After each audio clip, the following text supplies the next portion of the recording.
கூறுவோம், களி கூறுவோம். கர்த்தர் சொன்ன வாக்கு தத்தம் சொல்லி வாழ்வோம். களி கூறுவோம், களி கூறுவோம். கர்த்தர் சொன்ன மறந்து களி கூறுவோம். இயேசு வந்தா இனி சிறுசு இல்ல பெருசு. ஆமென். நீ வாங்குற சம்பளம் சிறுசு, ஆனா உன் குடும்பத்தில் நடக்கிற காரியம் பெருசு. கோடீஸ்வரன் வீட்டில் கூட நடக்காதபடி, ஆனா உன் வீட்டில் அவ்வளவு மங்களகரமா காரியத்தை கர்த்தர் வாக்கியம் பண்ணுவான். தினக்கூலி சம்பளம் தான் வாங்குற, ஆனா உன் வீட்டு ஆண்டவர் கோடி கோடியா சம்பாதிச்சு வச்சிருக்கிற வீடு மாதிரி கர்த்தர் ஆசீர்வதிச்சு உன்னை நிரம்ப செய்து நன்மையால் நிரப்பி மீண்டெடுக்கத்தக்க நன்மைகளினால் கர்த்தருனை அலங்கரித்து போதும் போதும் என்று சொல்லும் அளவிற்கு சமர்த்தியால் நிரப்புவார். இயேசு வந்தா போதும். அல்லேலூயா சொல்லுங்க. இயேசு வந்தால் போதும். இயேசு வந்துட்டு போயிடக்கூடாது. இயேசு உன்னோடு தங்கி இருப்பாராக. இயேசு உன் உள்ளத்தில் வாசமாயிருப்பாராக. உனக்குள் வாசமாயிருப்பாராக. நம் வீட்டுக்குள்ளே வாசமாயிருப்பாராக. இயேசு இந்த வீட்டின் தலைவர் என்று நிலைகாலில் மட்டுமல்ல, இயேசு உன் நடு வீட்டிலும் அவர் இருப்பாராக. எல்லா அறைகளிலும் இயேசு இருப்பாராக.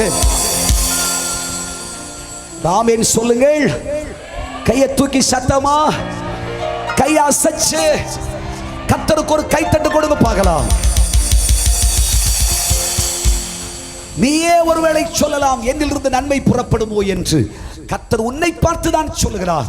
நீ சொல்லலாம், வாழ்க்கை முடிஞ்சு அழிஞ்சு தொலைஞ்சு இனிமே இல்லை என்று நீ சொல்லலாம். கர்த்தர் சொல்றார், இல்ல, உன்னை பார்த்து நான் சொல்றேன், நீ பெரிதானவைகளை காண்பாய், ஆச்சரியமானவைகளை காண்பாய், அற்புதமானவைகளை காண்பாய், அதிசயமானவைகளை காண்பாய். ஆமென். இப்படி இயேசு போன இடமெல்லாம், பாழாயிருந்த ஸ்தலம் எல்லாம் வாழ்நிலமாய், விளைநிலமாய், வளர்நிலமாய் அவைகள் ஜொலிக்க ஆரம்பித்து விட்டது. அங்கே ஆசீர்வாதங்கள் உண்டாயிற்று, நன்மைகள் வந்தது. ஆண்டவர் தன்னோடு தன்படியை நிறுத்திவிடவில்லை. வேதத்தில் வாசிக்கும் பொழுது இயேசுவை பின்பற்றிய சீஷன் ஆண்டவராகிய இயேசு சொன்னார், நான் போய் உங்களுக்காய் தேற்றரவாளனாகிய பரிசுத்த ஆவியை அனுப்புவேன் என்று சொன்னார். 120 பேர் மேல் வீட்டறையிலே கூடியிருந்தார்கள். பெந்தேகோஸ்தே நாள் வந்த பொழுது அப்போஸ்தலர் 2ஆம் அதிகாரம் சொல்லுது, பரிசுத்த ஆவியார் இறங்கி வந்தார். பரிசுத்த ஆவியார் இறங்கி வந்தவுடனே பயந்தவர்கள், நடுங்கிறவர்கள், திகைத்தவர்கள் எல்லாம் இப்பொழுது தைரியசாலியாய் மாறினார்கள். அல்லேலூயா சொல்லுங்க. பரிசுத்த ஆவியானவர் வந்தாலே ஒரு பலம் வந்துரும். அல்லேலூயா சொல்லுங்களே. அல்லேலூயா. அது மாதிரி பரிசுத்த ஆவியானவர் நொந்து போன வியாதிப்பட்ட ஐயா ரணமாக்கப்பட்ட உன் சரீரத்தில் தன் வல்லமை அனுப்பிட்டா, உன் செத்து போன சரீரம் கூட அது பலனடைய ஆரம்பித்து விடும்.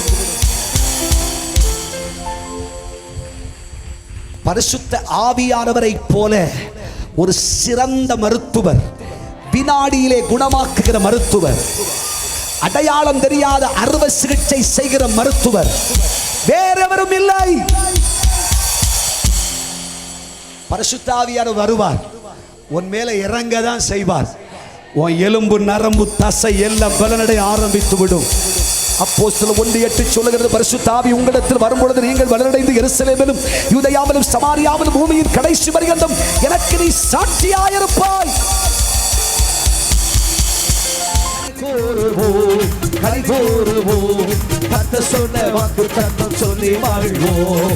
களி கூறுவோம், களி கூறுவோம், கர்த்தர் சொன்ன மறந்து களி கூறுவோம்.